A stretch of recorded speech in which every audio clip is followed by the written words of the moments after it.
when we talk about, what we want to accomplish with this podcast, one of the things that we have to be honest about is that this can be really boring stuff. You know what I mean? For all we know, some people may not have even gotten this far because it's, you don't wake up and think, ooh, what is the expense ratio or the average expense ratio of my funds, right? So we're trying to make it a little more interesting so that this information, which is really important, can kind of sink in and people can actually do something about it. I do have a suggestion for a non-boring, maybe less boring way to approach this. If you're not interested in doing the math and finding the differences between percentages or how much money you save over 30 years, maybe that's just not your jam. Ask yourself what's possible in your life when you have access to $172,000 sooner, because that's what's really at stake here. Welcome to the Rich and Regular podcast presented by Success, where we explore life at the intersection of money. I'm Kirsten. And I'm Julian. And today we're talking about fees.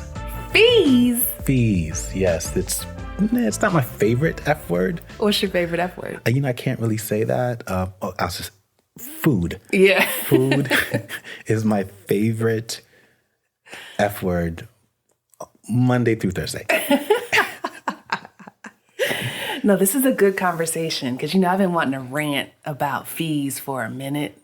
I feel like people aren't angry enough about their existence, and they kind of just gloss over the fact that they exist. It's like we've all accepted that this is just part of life.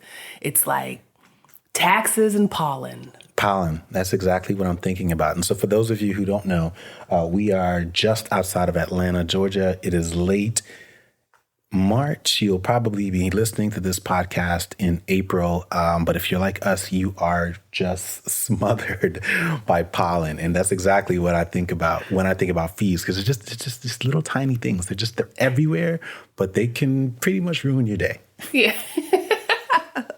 Yeah. I actually looked up the definition of fees to prepare for this conversation. Did you?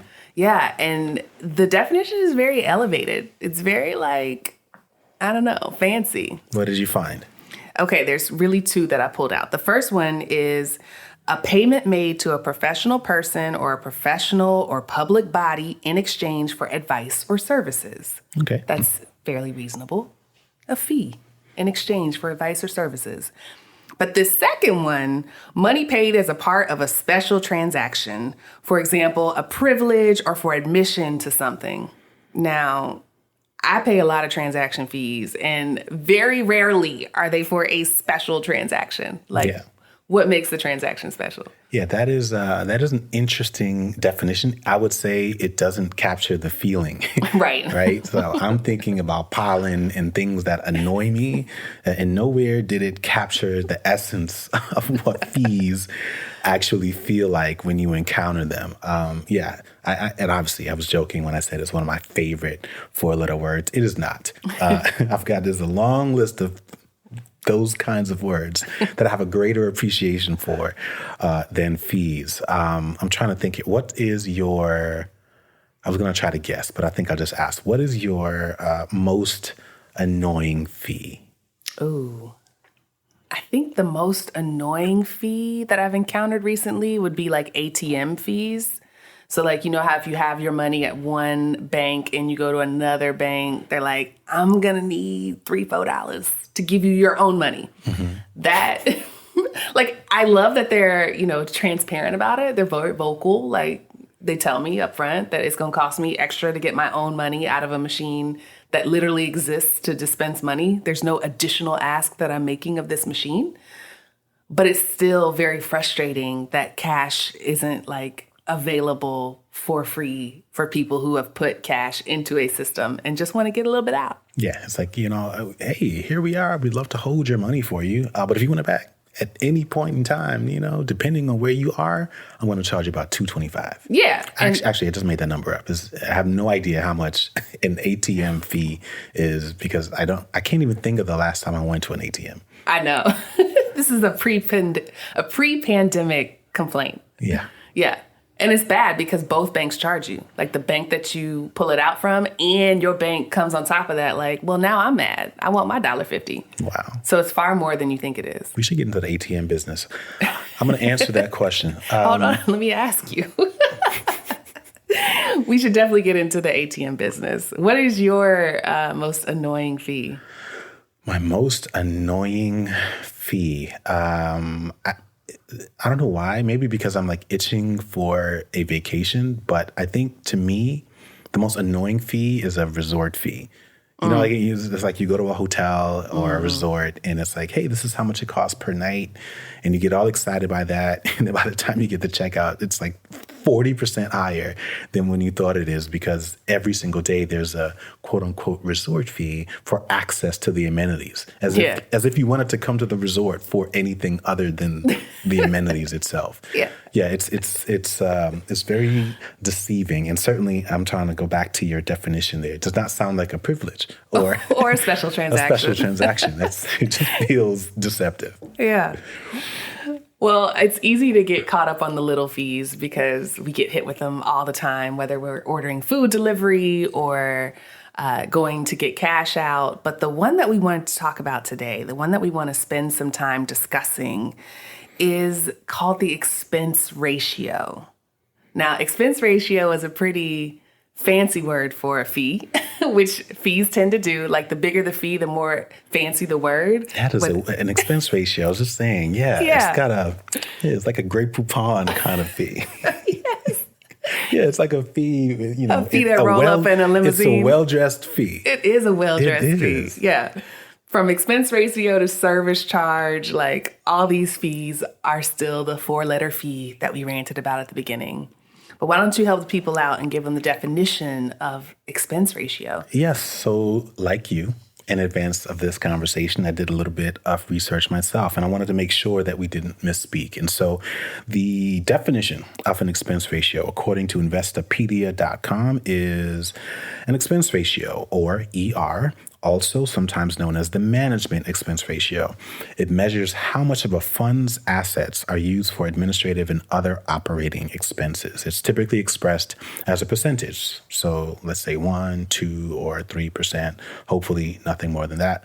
But yeah, it's essentially the cost incurred by an investor to purchase certain funds or to hold certain funds or to have those funds managed. And it's a seeming, it's one of those slick little fees that are sort of tucked in there. It's not even called a fee, so you don't react to it the same way. It's a very eloquent fee, the expense ratio, but it's incredibly important, right? Yeah, because I think most people's initial experience as investors is typically going to come through an employer's 401k or maybe a 403b, depending on the type of employment that you're in. But most retirement programs are the on-ramp for many Americans' experience with the stock market. And because you're enrolling in these programs through a platform or, sometimes it's an employer portal, you don't necessarily see the details of what you're buying. It's usually like point, click, enroll, and the money just starts coming out of your checking account. But there was a really interesting study from AARP, the American Association of Retired People. I think that's what it stands for. I want to go with that. Yeah, but they're the de facto expert. AARP is the de facto expert on retirement in America. So AARP did this study and they wanted to see how aware people were about paying their fees. And they found out that 71% of people surveyed reported that they didn't pay any fees. They assumed their 401k was like an employee benefit or perk, and it didn't cost them anything to participate. In fact, we found that when most people are talking about 401ks, they consider it free money because of the match. That's exactly what I was thinking. Those are the words, when you're trying to explain it, in the simplest terms, it's like free money. Right? Yeah. Except it's not. Yeah. I mean, some of it is, but a lot of it is not. A lot of it is your money that is compounding. So 71% of people reported they didn't pay any fees. And then 23% of people reported that they do pay fees. But the gag is that 62% of those people were unaware of how much they were paying. It's a complete blind spot. Like they just have no idea. They know it costs them something. They probably assume it's reasonable and they've never thought to look. Yeah, that's interesting. And I'm not surprised by that. Obviously, we've spent, gosh, 8 years now, really digging deep and learning more about money, talking with thousands of people around the world, really, about money. And so we are not surprised by those figures, which is one of the reasons why we wanted to make sure that we covered this topic of conversation right out the gates. And one of the things when we first started learning about this, that this sort of hidden, tucked away, or camouflaged kind of fee. Camouflage is appropriate. It's kind of hidden in plain sight. It is. And because food is my favorite four-letter word, it made me actually think of high fructose corn syrup, right? I think of fees as like the high fructose corn syrup of your retirement plan. It's the thing that's kind of baked in there.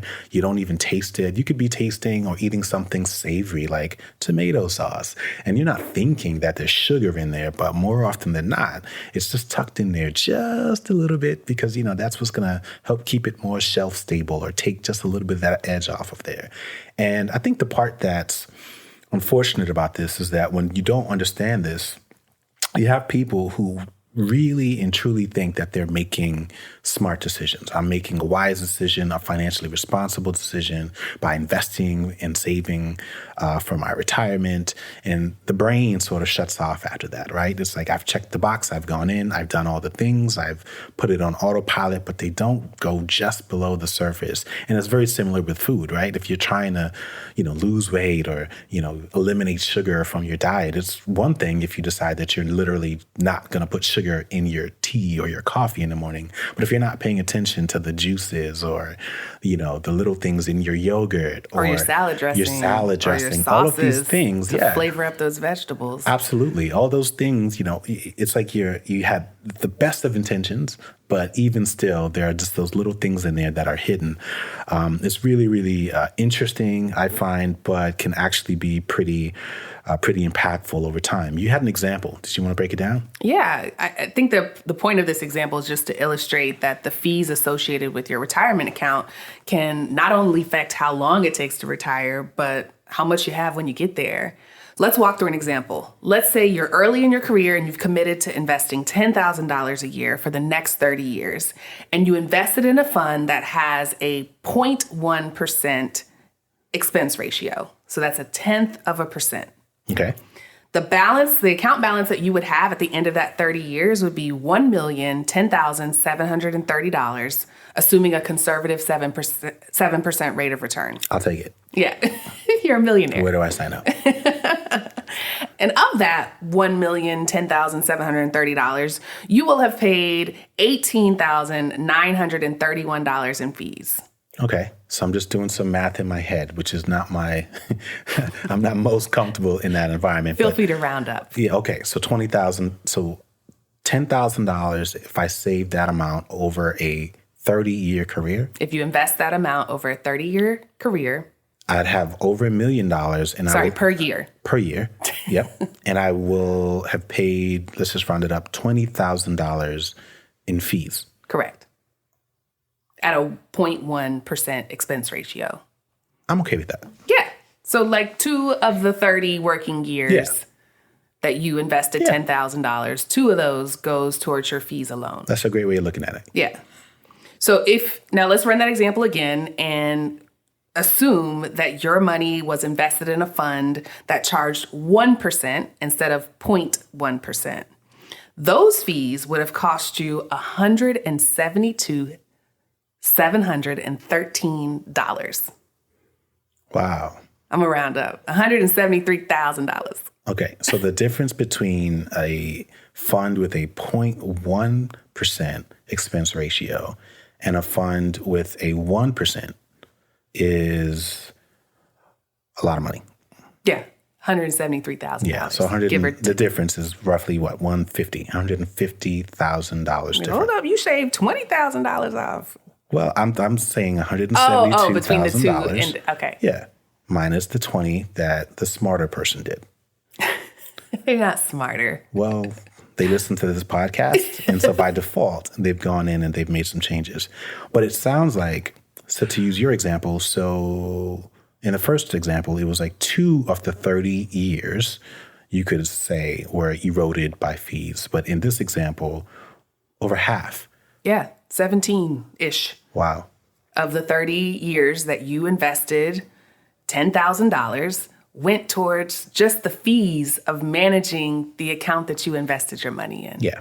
Yeah. So the difference in your retirement is that when you're looking at, 65, when you're ready to peace out from work, the person who invested in the 0.1% is staring at $991,798. Yeah. And the other person is staring at $838,000. It's Yeah. a huge difference between the two. And it's important to call this out because I think when people hear single digit percentages, we default to our linear thinking. We're all conditioned to think very linearly, like in a predictable order. And so because 1%, 2%, 3% are closer to zero than they are 100, people still assume that they get to keep 99% of their money or 97% of their money. And that's because the brain doesn't calculate exponential formulas very well. Your brain. Or at all. No, I'm kidding. No brain. My brain for sure, but no brain. So anything like a percent that compounds over time is anything but small. Sure, if you're just looking at a percent standing in the corner, like by its lonesome, doing the Dougie, that percent is small.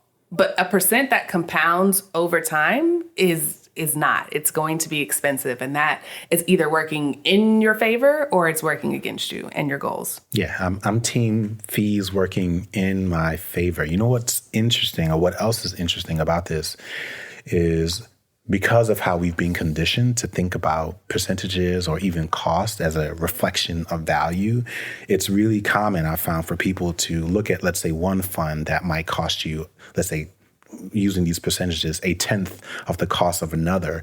And you might assume that that's actually a reflection of the underlying value, right? So if you've got to choose between, let's say, this car and the other car that's 10 times more expensive, naturally you're going to assume that that car that's 10 times more expensive is better and higher quality or something like that. But when it comes to your investments, that's actually not true. And even with cars, that actually may not be true. Right. But in this case, for sure, because more people are more likely to do this than to drive, Bentley or something like that, it has a really huge impact. And to your point, it's not linear. You know what I mean? Yeah, you think of it as 1%, and it's like, oh, well, I'm keeping 99. There's no reason for me to dig deeper below just 1%. I mean, anything less than that is either cheap or highway robbery. Yeah. Yeah. That's a really interesting parallel because it's so true. Like, we accept that when it comes to metrics like cost of living, that it's not like the house that you're getting in California is made of better materials than the house that you're getting in Oklahoma. It's just that the cost of living associated with that state and the expenses required to live there are higher. And so the unit is more expensive there. But with expense ratios, you're absolutely right. And a lot of this has to do with the marketing of the financial industry. We assume that if it's more expensive to manage the account, then the stocks that are compiled in the account must be better. Yeah, it's of better quality. It's of better quality. Yeah, that's really interesting. I don't typically use the phrase keys to financial success, but I would certainly say that being mindful of the cost of investing is one of them. Do you remember? Do you remember the first time that you learned about this? Yes, it was with you. Really? Yeah, we were watching The Retirement Gamble, which is a PBS. Ooh, sexy. We were watching The Retirement Gamble. This is not Netflix and chill. This is PBS. PBS, yeah. So we'll leave a link for this documentary in the show notes because it's really fascinating, and I encourage anyone who's participating in a retirement program to listen to it or to watch it. But yeah, we were watching The Retirement Gamble and they explained the whole thing. And for somebody like me who is not the most patient person, I like immediacy and instant gratification. This was music to my ears. I basically interpreted lower expense ratios as a way that I could earn more money faster because I was paying less fees. And so it just made sense to look at it. And I think it also illustrated one of the struggles that I was having with investing to begin with, is that part of the problem with compounding is that it takes a really large amount of money before it starts to be less ignorable. So like going back to the $10,000 example, in year one, if my $10,000 was to compound, I'd end the year at $10,700 Right. at 7% rate of return. And $700 is not a little bit of money, but it's not enough to like get me excited about like doing it again. But once you start to get portfolio amounts in the 100,000 or in the million, you get these bigger amounts, the compound interest isn't just a couple $100. Like it becomes 4 and 5 and even 6 figures worth of income every year that you don't necessarily have to work for. And so when I started to think about how quickly I could get to some of those milestone numbers in investing, whether it's $100,000 or $500,000, simply by paying less fees, I was sold. Yeah, I remember that moment. The literal moment. Like I remember sitting in our old home. This was, years ago. And we were watching this documentary and I'd already seen it. And I was like, you got to watch this thing. And you were probably distracted the whole time. And I would like try to point Bored. you, like, pay attention. No, Right. No, this part right here. Because it is. I mean, that's the other layer to this, right? When we talk about, what we want to accomplish with this podcast, one of the things that we have to be honest about is that this can be really boring stuff. You know what I mean? For all we know, some people may not have even gotten this far because it's, you don't wake up and think, ooh, what is the expense ratio or the average expense ratio of my funds, right? So we're trying to make it a little more interesting so that this information, which is really important, can kind of sink in and people can actually do something about it. But to your point about what you can accomplish with that, right? I mean, that's the part that intrigued me because it's a very counterintuitive approach to investing. I think most people, when they think about trying to increase, let's say, performance in their investment portfolio, they start thinking about being willing to take bigger bets or be savvier or smarter, that sort of thing. So it's really interesting that what this sort of is highlighting, that we should also be paying attention to the cost and the impact that that has in your overall fund's performance. I do have a suggestion for a non-boring, maybe less boring way to approach this. If you're not interested in doing the math and finding the differences between percentages or how much money you save over 30 years, maybe that's just not your jam. Ask yourself what's possible in your life when you have access to $172,000 sooner. Because that's what's really at stake here. It's not like they wait until the end of your retirement timeline to take out their fees and you just get to watch it sitting there. It's that they are collecting their fees over time. So each time you log into your account, you're seeing a net gain. They've already removed their portion. And so imagine what life would be like if you're 55 years old or 45 years old and you have dreams of traveling the world or maybe taking a year off or buying a bigger house. The difference between the portfolio that has a 1% expense ratio versus a 0.1% expense ratio might be enough to fund that dream. No, I like that. Or even if we're not talking about leisurely activities, right? I mean, let's say you've got an opportunity to invest in a business, right? Or you've got a really brilliant friend and he's started some new technology or, is starting a huge real estate project, right? Like the difference between, let's say 0 and 172,000 is huge. That could be whether or not you feel comfortable or willing to take advantage of an opportunity at the ground level that could ultimately help to turbo boost your wealth or your, retirement date or, all these things, seem much more possible, right? When there's a huge spread of over $170,000 in between. So that's really, really interesting and a great way of looking at it. I like that term, turbo boost. Turbo boost. Is that scientific? That is a technical term. You're like Elon Musk. Yes. I said his last name like people would be confused. Like there's a bunch of Elons running around. I love it. All right. So let's wrap this up because this has been a lot of math for this episode. We've already covered how fees are like pollen, and we've covered the difference that an expense ratio can make in your retirement date and your retirement amount. Do you have any final thoughts on what people can do to make this more actionable right now? I do, but I'm a gentleman, and I am going to defer to the lady to take lead on this conversation. All right, my first final thought and really my only How many final final thought. thoughts do you have? Is a soft S at the end of final thought. Oh, My final thought is really to be honest about our limitations. So I kind of talked through this earlier, but we really have to be honest about the human brain and understand that it wasn't built to calculate exponential growth in our head. Like we do a lot of back of the napkin math and mental math.